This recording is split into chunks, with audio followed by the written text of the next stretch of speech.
morning. Welcome once again to the Tuesday morning devotional. We've been just really enjoying getting to share with people each week and get feedback and comments in the chat part of this broadcast. And so we're delighted that you've joined us again this morning. Want to, as we always do, give away a book. And this week we're going to give away Flickering Lamps, Christ and His Church. It's a book my dad and I wrote. It's probably the last book that my dad will probably write. Can never tell, but this is probably one of the last ones. And it really tells mostly about his journey going to a very difficult church in Canada that a lot of experiencing God is based on. And then just telling about how God showed him and guided him to turn that church around, and a church that had 10 people and was about to die ended up planting 3,000 or 3,000 churches or so, their church and their missions, and starting a Bible college, and just seeing God do amazing things. So anyway, we want to give this book, Flickering Lamps, away. And so as we always do, if I get to your question, I want to invite you to ask questions in light of what I'm about to share. And we'll put anyone whose question gets answered or dealt with, we'll put in a hat and we'll draw one of your names and we'll send you this book. So that's kind of been a fun thing that we've been able to do. Well, I have actually a reading club with my kids and my son-in-law, and we read a different book and then have lunch together and discuss it. Right now we're reading a book about people who created things, artists and so on. And it's interesting to me when you read about creative people who maybe wrote fantastic literature or did great artwork or accomplished other things. It's a fascinating study of what kind of people create stuff and produce stuff that changes the world. And one of the things you notice about them, besides the fact they're very different, is that some of them don't necessarily live long to impact the world. I was just kind of looking at some of these. Mozart, of course, one of the great composers, died at age 35, which is quite young.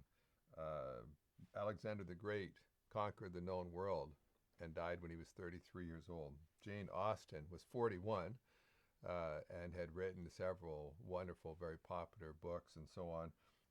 And you can go down history, some of the people that left a lasting contribution, they did so sometimes not because they lived a long time, but because they packed a lot into the life that they had. It's said that Napoleon once said, you can ask for anything you like except time. Napoleon seemed to understand that his time was the most precious thing that he had. And it mattered not whether you were the emperor of the most powerful nation on the earth, or whether you were just a common working person, you still had the exact same amount of time. And time is very precious. And so I thought that we would just look at a classic verse or two today that talks about time. And one of the things that kind of made me think about this was being on social media, and of course people post all kinds of things, and I'm not here to police it or to judge what people post. But it did strike me, especially with COVID and many people being more housebound than they were used to, how many people, at least among my connections, were commenting about how bored they were. Bored, have nothing to do. And I think my kids and friends can testify to the fact they've never seen me post that. I've come to realize how important time is, and to be mindlessly clicking through television channels at night just trying to find something to do is quite foreign to me. And I really feel like it ought to be foreign to any Christian who knows how important their time is. And so let's look at a couple of verses, and then I really want to just make this a very practical talk, to not to necessarily give you all the answers. And of course, I'm going to give you my take on some of this. You may not agree with everything that I feel or believe, but hopefully at least it makes you think and go to God yourself. Ephesians chapter 5 is a wonderful passage, and right at the beginning of the chapter, actually, of chapter 5, it begins by saying, therefore, be imitators of God. Now that's a pretty high bar to try to imitate and base your life on how God behaves. And then it goes down, it talks about walking in the light, and it describes the fact that We live in an age where there's much darkness, there's much evil that would seek to destroy your life, to waste the only life that you have. And of course, if you're a Christian, Satan can't rob you of your salvation. He can't take you away from being a child of God. But the next best thing for him at that point is he can at least waste your life and make your life of no value, no account to God and God's kingdom. And that's really where a lot of us, if we're a Christian, our battle is fought. Will our life be wasted? Will our life matter? Will our life count? And so we get down halfway through chapter 5 in Ephesians, and in verse 15, Paul, we pick up with him, and he says, "See then that you walk circumspectly," or that you walk carefully or wisely, not as fools, but as wise. Paul wasn't mincing his words to say there's a lot of people who live their life foolishly. They spend their time foolishly. And you could go back and look at the way they spent their time. You could take an audit of the choices they made with the time available to them. And you could say those were some foolish choices. They made some unwise decisions. But then you get to verse 16, and he says, redeeming the time, because the days are evil. And of course, to redeem something means that it was lost. In the Old Testament, if a person came upon hard times and couldn't pay their bills, they might ultimately either have to sell land or sell themselves as a slave. And if you had a relative, someone in your family, they might come and try to redeem you, that is to buy you back. And they would go to the person that you had owed money to, and they would pay that debt for you, and they would purchase you back. They would reclaim you and set you free. And this word to redeem means to purchase something. Of course, that's what Christ has done for us when he died on the cross. We had lost our life to sin and to darkness, and Christ pays the price to redeem us, to purchase us back. And so Paul uses this same phrase here, and he says basically, your time has been lost. Your time has been absconded by other people, other forces, and you need to redeem it back. You need to go get it and reclaim it. And we'll talk about how to do that in just a moment. But then verse 17 says, "Therefore, do not be unwise, but understand what the will of the Lord is." In other words, what's the best way to not waste your time? Well, it's to know the will of the Lord. That's to know what God intends for your life. And I'll just tell you this. God never is at a loss to know how to spend your day. If you were to go to God and say, "God, here I am. It's Tuesday morning. Don't know what to do today. Got the day off." God would never kind of shake his head and say, "Well, hey, just whatever you can come up with. I really don't have a clue today what you should do." God's never going to do that. God always knows how to maximize every hour of your life. God made you. He knows your future. He knows how many more days, how many more hours of life you have left, and he knows how to spend them the most wisely. And so the question is, how do you redeem the time? And what in essence, what Paul is saying is, we all have time that has been taken away from us. We all have time that we need to get back. We all have time in our life that could be used better than the way it's being used right now. Now, you may be quick to say, "You don't know me. I don't have any time." But you know what I've discovered? Some of the people with the least amount of time are not busier than other people. They're just more disorganized. They're less focused. They're less in control of their day, their hours. They're notorious time wasters. Oftentimes, the people who tell me they don't have time to do anything are the ones who waste the most time. It's amazing to me when you look at some of the people who perhaps only lived until they were in their 30s, and yet they wrote masterpieces. They painted masterpieces. They conquered the known world, and they never even reached 40. And you'd say, well, they didn't have any more time than anybody else. How did they accomplish so much and other people accomplish so little? Well, it's because they use their time differently. You don't have any more time. You just use it more wisely. And I feel like in my own life that I've needed to regularly come back to this truth. And because our life is sort of like a garden. You can get it all weeded out and cleared out and in good shape, and you come back a week or so later, and vines have crept in, weeds have sprouted up, and you think, where did they come from? Well, oftentimes our schedule is just like that. Our time is like that. We may be in control of our time this week, but if we're not very vigilant, 2 weeks later we come back and we realize we're wasting time now. Suddenly we don't have the time to do all that God wants us to do. I think it's just a truth of Scripture. You have all the time you need to do God's will. Let me say it again. You have all the time you need to do God's will. Now, if you're not getting God's will done, it's not that you don't have time to do it. It's that you've inserted into your schedule things that are not God's will, that are not what God asks you to do.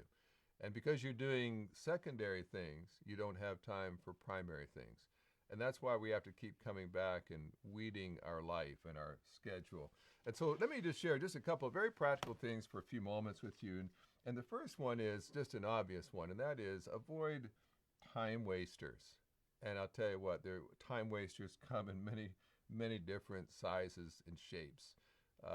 Television, all the stuff online, social media are notorious time wasters. How many times have you ever maybe gotten up in the morning and thought, I'm going to have a quiet time? Well, before I just do that, I'm going to just check Facebook.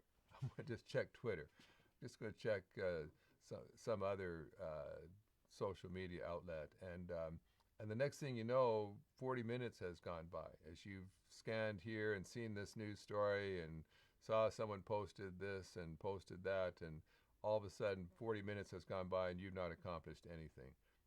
It's a notorious black hole of waste. Video games.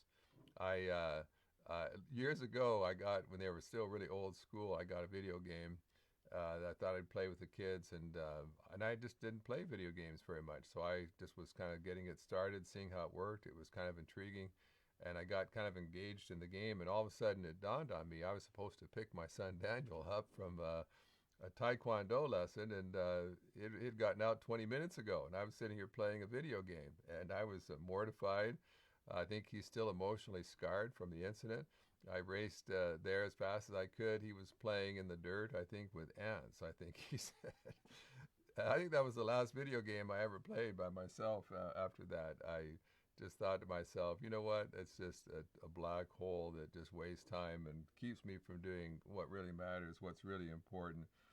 Sometimes people can be the biggest time wasters. You know, there are some extroverted people that just need to talk. Boy, I tell you, they start to implode if they don't have someone to listen to them talk. And if you work in an office, you slip into the lunchroom to get another cup of coffee. If you get intercepted by one of these people, they'll talk your ear off, and you can be hijacked, and you've got work to do. But now you've got someone that wants to just talk and talk and talk about stuff that does not matter, is not important, and it's keeping you from doing what does matter.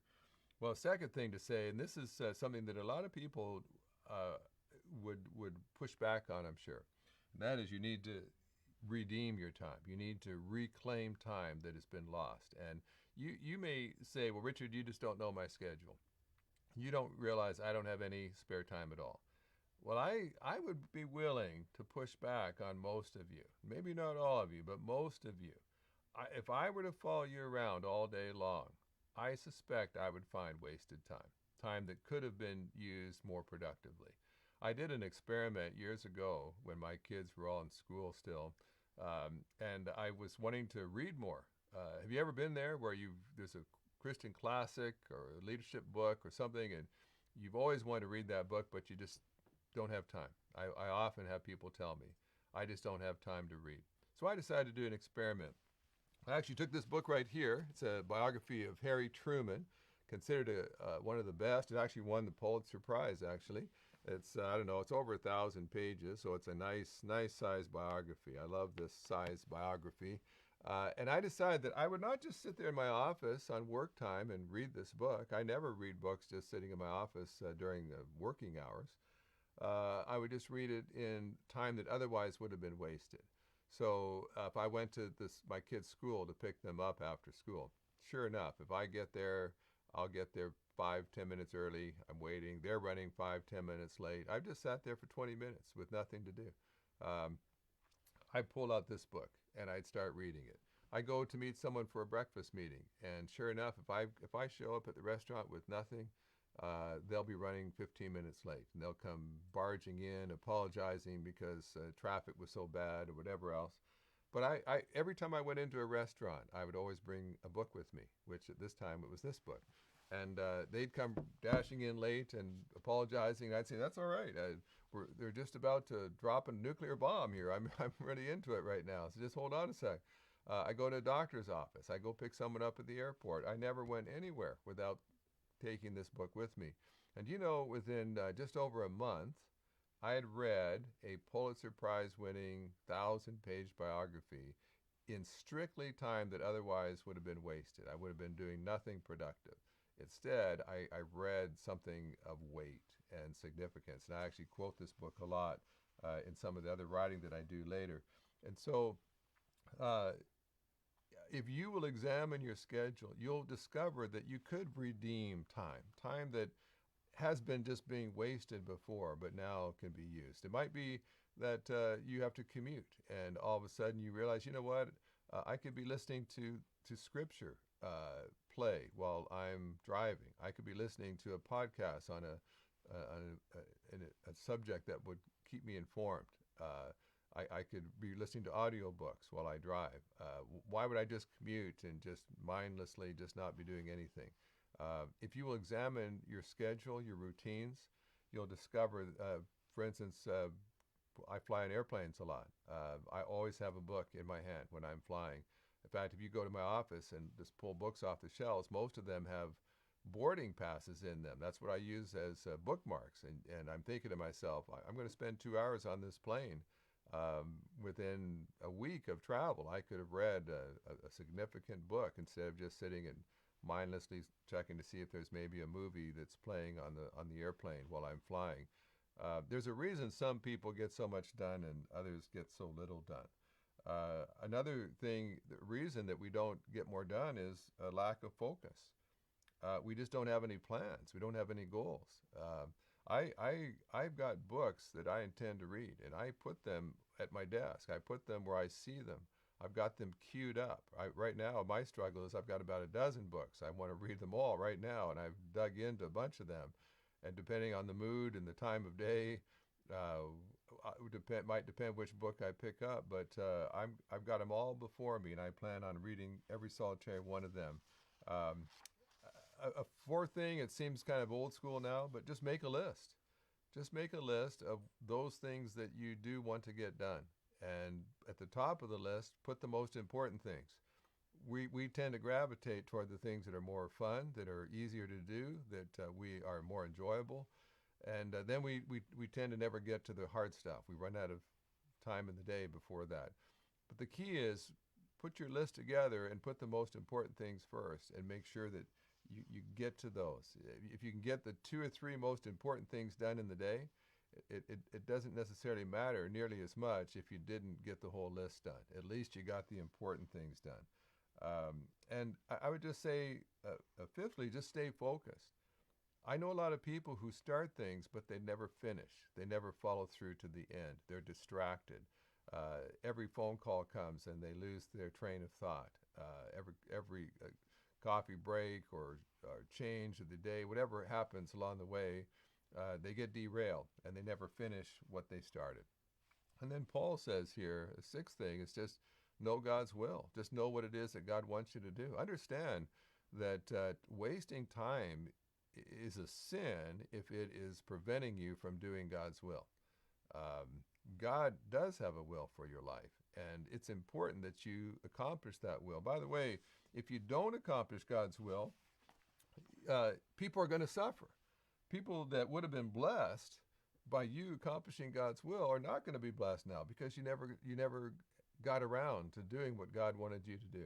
It's crucial that you know God's will and you realize this is not just a time management issue. This is about honoring God, doing His will, and God knows what matters. A seventh thing, just purge your commitments and your schedule.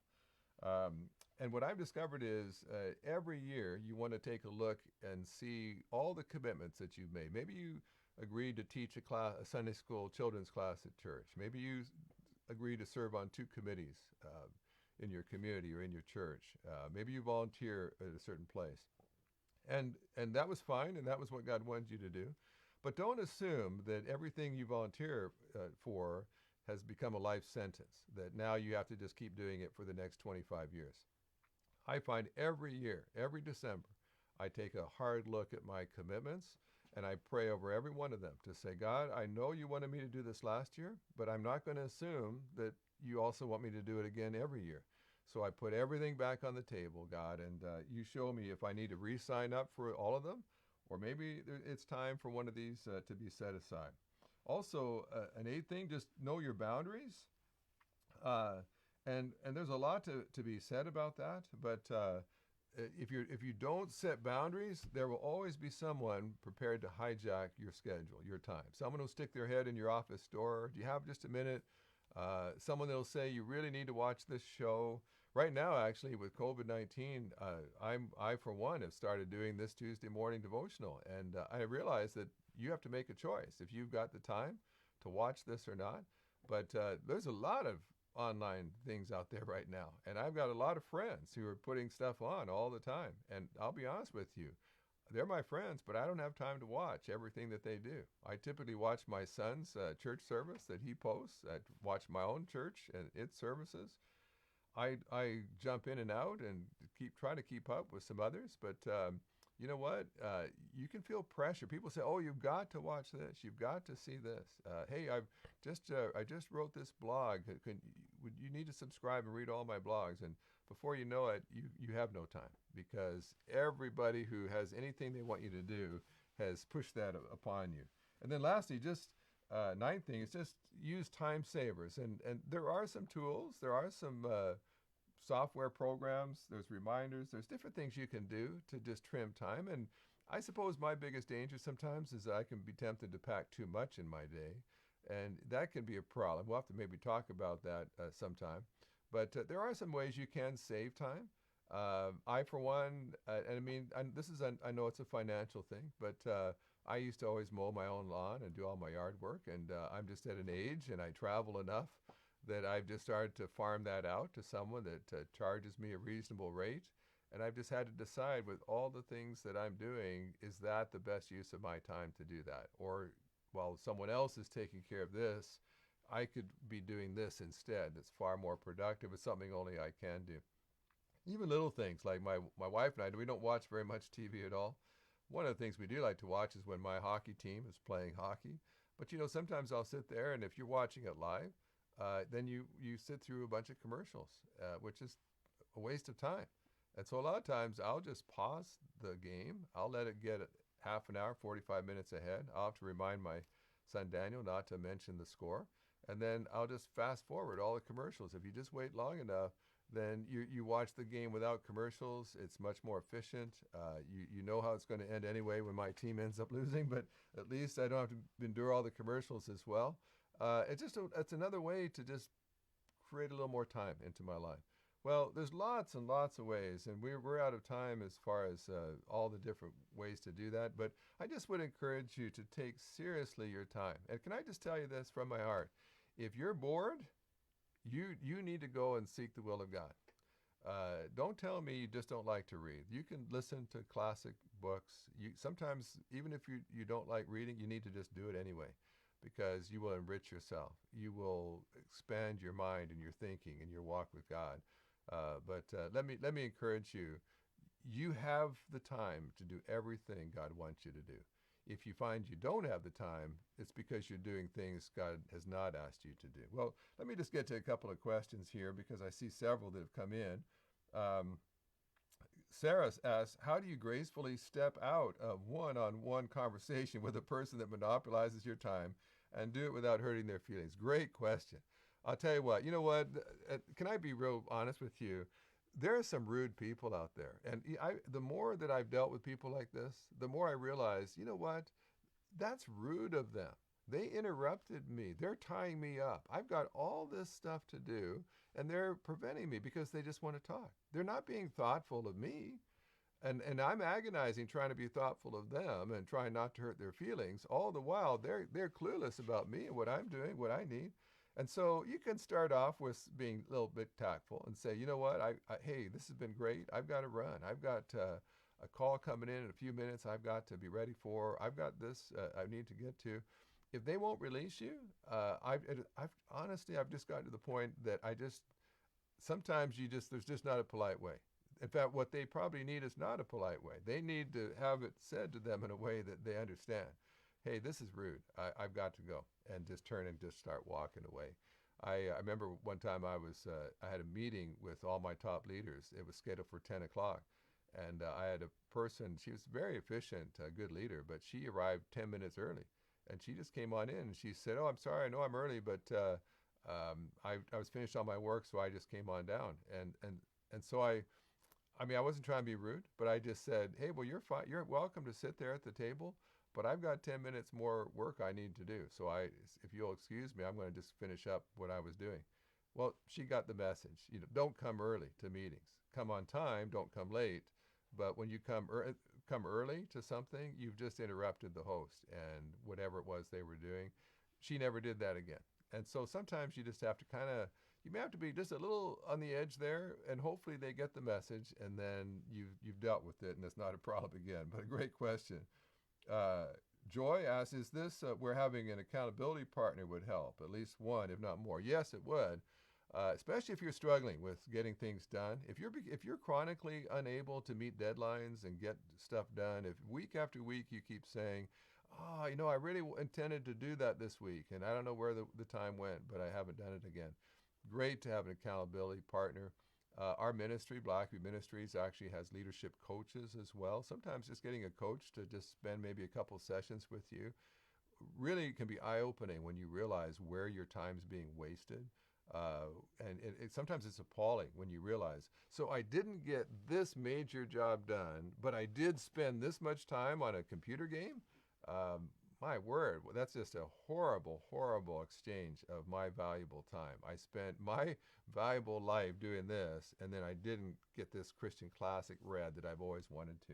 And you realize you can be appalled sometimes when you start to actually see that. And so, yeah, an accountability partner, anybody where you just talk to and say, my goal this week is for this. And you know full well they're going to ask you the next week how you did. Accountability is always a good thing. Chris says, I feel a strong sense that time is short, not as in death or disease, but an amazing urgency. I feel stuck in the ability to move on because of COVID unknowns. What to do? Because ministry looks very different this year in so many various ways. Yeah, you know what? And the key is, in a time like COVID, there are certain things that have shut down that you can't do right now. Don't just sit back and just say, so I guess I'm just going to have to be frustrated and not get this done. With every problem, there's a possibility. And so if right now you can't do certain things, that means that you can do other things. And so redeem the time. When COVID hit, I just made a couple of very serious commitments to say, I am not going to come to the end of this time and then just bemoan all the things I didn't do. Instead, I want to be able to celebrate all the stuff I did do because God gave me time at home. Now, other time was taken away, but time at home I had more. So I've started running almost every day. At this point, as of this broadcast, since COVID hit, I've lost 14 pounds. I've just been running a 5K the last couple of days with my son Daniel and nailing it. Almost nailing me, but finishing it. I've been eating better. I'm growing a garden. I'm doing all kinds of stuff. And I just say that to say, every time you're unable to do one thing, it means now perhaps there's time to do something else. And so ask God and say, God, how do I redeem this time? There's going to be a bunch of people I can promise you that are going to get to the end of COVID and they're going to have a bunch of regrets and say, you know what, with all that time I had at home and I never even read one book. I never even did this. I could have read through the whole Bible with the extra time that was on my hands, but I didn't do that. I wasted it. That's why I felt it's so important just to look at this truth, because I don't want you to be that way. I want you to get to the end of this time and realize God allowed you to redeem this time, however it looks for you. Elisha says, what are some practical ways to keep focused on the task at hand? That's a tough one. Some of us are pretty ADD too, and we're every time our computer beeps and notifies us, call comes in, we're over here, we're over there, and I've had to work at that at times. Sometimes it means shutting down your emails. It means turning off your phone and saying, for the next hour, I'm just going to focus on this until it's done. I'm just going to be like a bulldog that holds on to this task, and it doesn't matter what's happening around me. I'm not coming up out of my office or out of my room until this job is done. And if it's a bigger job, just putting other things aside and just realizing today this is the one thing. Paul one time said, this one thing I do, and I've always appreciated that phrase. I think he had the big picture of the one thing I do in life, but I feel like there's also a sense in which every day, if you know what God's will is for that day, you might say, I just feel like God is saying to me, the one thing I must get done today, before this day's done. If I don't get anything else done, I got to get this done. And so every morning, I would just pray and say, God, what is the one thing today that I've got to accomplish? I've got to get done. And then, Lord, help me to get that one thing done. Anything else will be bonus. Hopefully I get more than one thing done, but if there's at least this one, I've got to get done. And ask the Spirit of God to help you with that. And if you're one that is easily distracted, intentionally remove those distractions. Turn off those notifications. Close the blinds, whatever you have to do. But just know that there's a lot at stake for you to get God's will done. You can't let all kinds of interruptions rob you of what God intended that day. It will cost others for you not to get God's will done.